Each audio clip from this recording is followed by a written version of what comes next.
Hello, ESR Cards here today, bringing you the promised Link Joker deck that I said I would do in my last video. So here it is. Obviously our start is Dusttail Unicorn.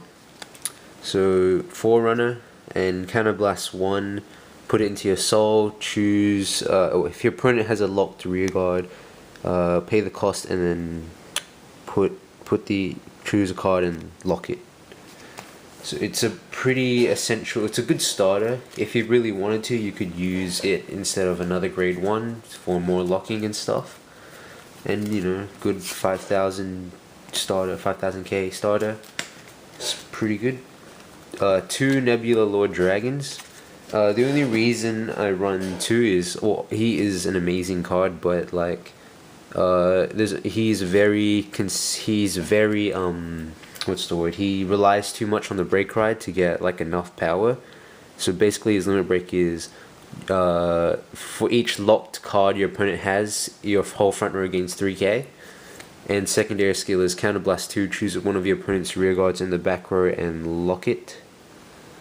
So yeah, it's okay. The max attack that you can get with its skill is like 15k to your whole front row. If you get it off on the break ride, your Vanguard's going to get an extra 25, so he's going to get an extra 25k. And then if your 2 rear guards are Furious Claw Star Vaders, they're also going to get an extra 10k if 5 things were locked that turn, but I'll get to that later. So he's very good. He's more than decent, and until Chaos Breaker comes out, he's probably Link Joker's best card. So there's that. 4 break rides, so you know, break ride 10k to Vanguard, choose one of your opponent's choose one of your opponent's front row and back row rear guards and unlock them. So you'll want to go for like the intercept and the Vanguard booster, so your opponent loses an attack and loses a central boost. And that's why with Dusttail Unicorn you can perform a triangle lock, which means your opponent can't use both their rearguard attackers and they can't use the back row booster. So that means that they only get 1 attack, and that 1 attack from the Vanguard is unboosted, so it's very good. The other 2 grade 3s I run is Star Vader Darkband Dragon. These would be Chaos Breakers, but you know, Chaos Breaker isn't out yet. So his skill, he's a promo. He's pretty good, except he's only 10k. If he was 11k, he'd be a lot better. Counterblast 1, the E-Special Counterblast Star Vader. Choose one of your opponent's rear guards in the back row and lock it. So if you really wanted to, you could Counterblast 3 and lock your opponent's whole back row, meaning they only get 3 attacks and they're all unboosted. Or you can Counterblast 2, lock 2 of their back row, so Vanguard booster and rearguard booster. And then with Dusttail Unicorn, you can Counterblast another one, put it in the soul, and then lock one of your opponent's front row.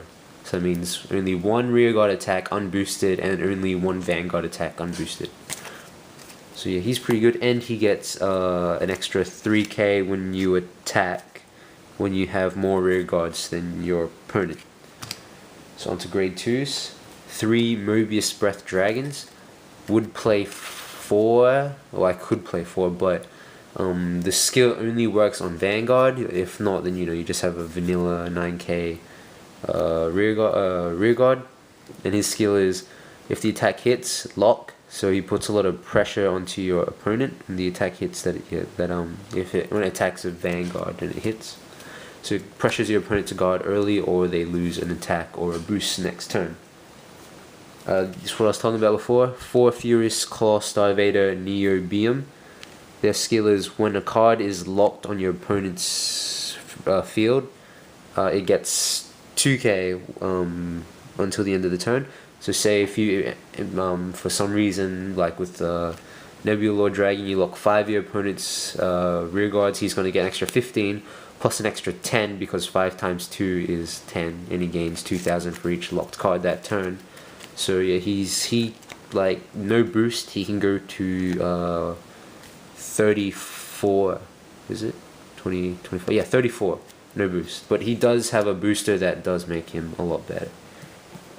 4 12k attackers. You know, if you have a Star Vader Vanguard, he swings for 12. Put an 8k behind him, he swings for 20. So there's that. So that's all the grade 2s.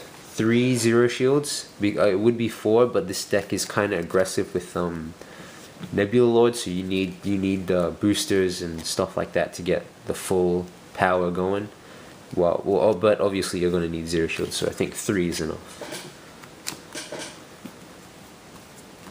3 8k attackers. Unfortunately, these aren't Star Vaders like most 8k attackers. They're not sub-clanned, but you know, it's pretty cool art. 8k, you know, put him behind this guy. Swing for 20. 2 10k attackers. Yeah, if you have a Star Vader, he swings for 10. Just 2 of those. 4 Demon Claw Star Vader Lanithum. He's the same as the Furious Claw Star Vader. So he gets 2k for each locked card that gets locked while he's around. So you know, max 10k to him. So you know, he's a 17k booster, but the consistency of you getting that off is like only once, unless something magical happens, which is really unlikely. 1 tech opener of Dark Gate. So if your opponent has 2 or less rear guards, you can discard a card and draw a card. It's an OK 7k booster. Art is pretty cool, except it's not a Star Vader, so you know, just 1. And then the last grade 1 is Starfing Star Vader Ruthenium, and he's the special personal booster for Nebula Lord Dragon. Soul Blast 1 and then swing 22. So yeah, that's the grade 1s. And now onto the triggers. Simple 4 heal, for 8 crit, and 4 drop. Oops, because you know that's a consistent build. You can run stands if you want, because since seeing as how your whole front row is getting like massive 15k power, you know, stands can be even more scary than crits. So you could like remove 2 crits or 2 draws or something for 4 stands. I'm thinking about it, but you know, if you're not lucky enough to get if you're not lucky enough to get Nebula Lord, then there isn't really much of a point for that. And another thing to make sure is that if you have him as your Vanguard and you attack with him first, you're on 4 damage, you get a heal trigger, your whole front row is going to lose that 15k power bonus. So that's one thing you gotta worry. If you're on 5 damage and your opponent's on like 4, then you shouldn't have to, well, you could pull a double heal, but you know, you shouldn't have to worry about it too much. Or you know, if your opponent's on 5 damage or on 4, then just go for it with the Vanguard attack with Nebula Lord, because he is awesome. So thanks for watching. Next time I should have maybe a Narukami deck or maybe a Great Nature getting ready for Leopold Reverse and everything, which comes out in May. So stay tuned for that. Maybe next week, maybe this week. We'll see. Well, catch you later.